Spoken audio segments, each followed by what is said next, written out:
जहां ये मामा फर्जी मामा का कार्यक्रम हो रहा है उन लोगों तक सुनाई दे जो जुनून है। उस मामा के लिए सबक है कि चंद दिनों में ये युवा क्रांति, ये आदिवासी युवा ने वो माहौल खड़ा कर दिया, वो कारनामा खड़ा कर दिया, ऐसा कृत्य करके दिखा दिया कि इनको मजबूरी हो चुकी है। ये जो बोल रहे हैं कि हमने इसका नाम आपके पुरखे के नाम पे रखा, स्टेशन का नाम हमने तुम्हारी रानी के नाम पे रखा, तुम्हारा यूनिवर्सिटी का नाम रखा, तो ये इन्होंने नहीं रखा है, इनकी औकात ही नहीं है रखने की। अरे असली माहौल, असली जुनून और जन जागृति तो इन युवाओं ने खड़ी की है, इनकी वजह से। ये मर गए थे क्या?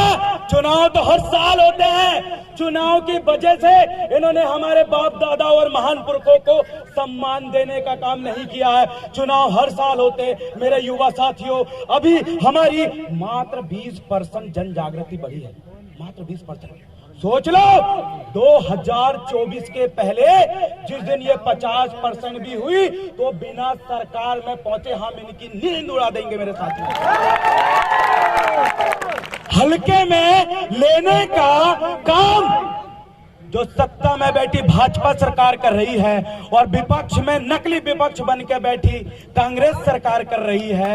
लेकिन आज के समय सही मायने में विपक्ष क्या होता है ये हमारे आदिवासी युवाओं ने करके दिखा दिया। बताओ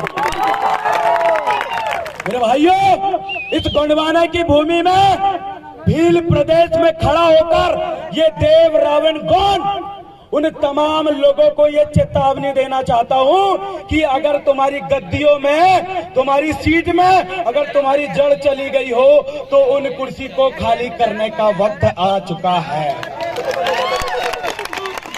मात्र अब आज का ये कार्यक्रम ऐतिहासिक कार्यक्रम इसलिए है, आज वो क्रांति इसलिए है क्योंकि यहाँ मात्र सिर्फ एक आदिवासी समुदाय का, एक कबीला का व्यक्ति नहीं है, यहाँ गोंड भी है, भील भी है, मीणा भी है, तमाम आदिवासी समुदाय के लोग आज एकत्रित हो चुके हैं। सगा साथियों, आज हमने देखा कि हमारे सामने हमारी माताओं बहनों का कितना अपमान हो रहा है, माताओं बहनों के साथ बलात्कार हो रहा है।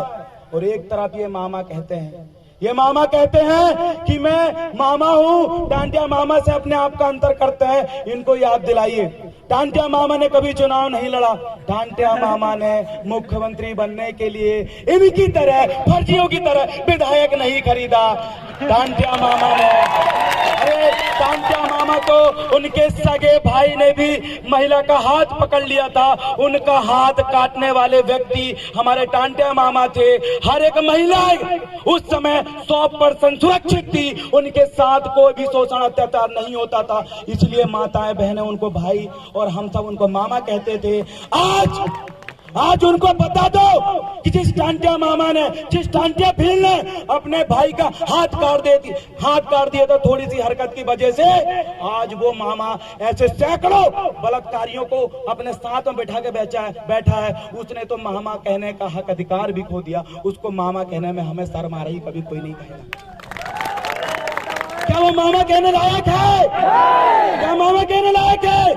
अरे सच में मामा कहने लायक होता तो नेवार में हमारे युवा बार के आंदोलन नहीं करते। अरे सच में अगर वो मामा कहने लायक होता तो यहाँ की माताओं बहनों की इज्जत बरकरार रहती। अगर सच में वो मामा कहने लायक होता तो उसकी पार्टियों में ऐसे बलात्कारियों को भर के नहीं रखा था। वो मामा नहीं है, वो मामा नहीं है। वो तो मैं नहीं बोलूंगा, पुलिस वाले सुनता बोलेंगे ये ऊट पटांग बोलता है, वो तो आपको जवाब देना है। सगा साथियों, मैं आपसे कुछ कहना चाहता हूं। मुझे लग रहा है, सच में आज मुझे लग रहा है कि मैं जिंदा लोगों के बीच आया हूं। मुझे लग रहा है कि मैं जिंदा लोगों के बीच आया हूं। सच तो यह है यारो, आज मैं वीर योद्धाओं के बीच आया हूं। सच तो यह है यारो कि मैं वीर योद्धाओं के बीच आया हूं। आप सभी मूल मालिकों को एक संदेश है मेरा, पूरी मेरी जीएचयू टीम की ओर से दिल से सेवा जोहार है मेरा, सेवा जोहार है मेरा। सगा सगा साथियों, और इसी के साथ अपनी बात को कंटिन्यू करते हुए मेरे बहुत सारे वक्तागण यहाँ पर आए हैं, लेकिन मैं आपको ये संदेश देना चाहता हूँ कि अब वक्त आ चुका है पूरे भारत के आदिवासियों को एक होने का।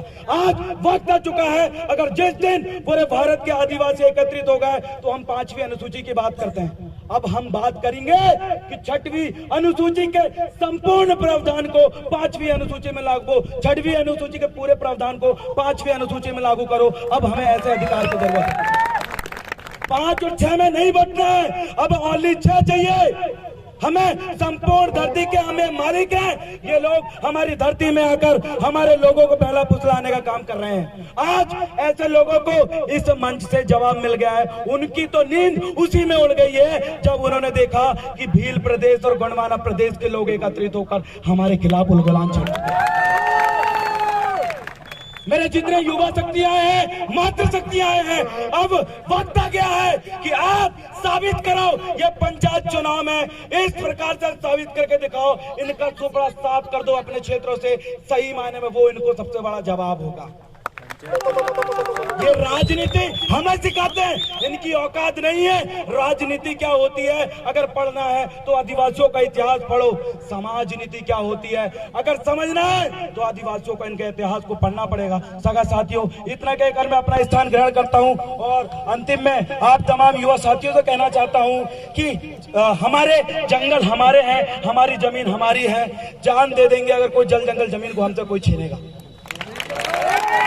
जान दे भी सकते हैं और जान ले भी सकते। बस मजबूर न करे प्रशासन। इतना कहकर मैं अंत में कहूंगा, हम सभी कबीलाई युवाओं की एकता हमारी कामयाबी की पहली सीढ़ी है। बहुत बहुत धन्यवाद।